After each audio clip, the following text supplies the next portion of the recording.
Parang hindi na kita ma-reach, hindi na kita makausap. Sorry, Bes,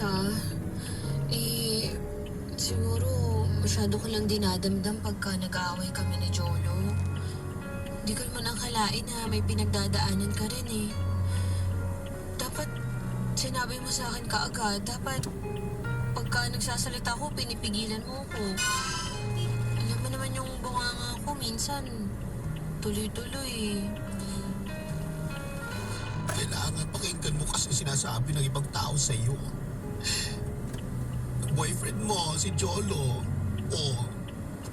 Baka mamaya kasi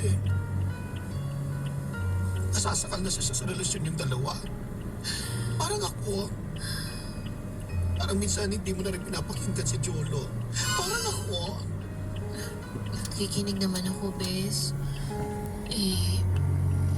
Siguro nga masyado lang ako nakafocus sa sarili ko. Hindi ko na napapansin na kailangan mo pala ako.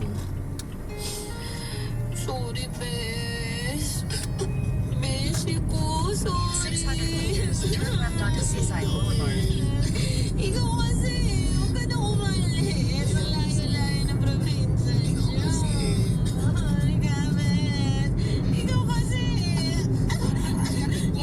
Mahulog ako dito sa inuupuan ko. Tutulak mo pa. Huwag kasi akong iwan.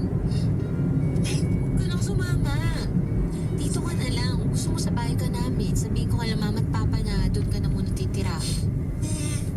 Sige na. Dito na muna. Talaga? Weh.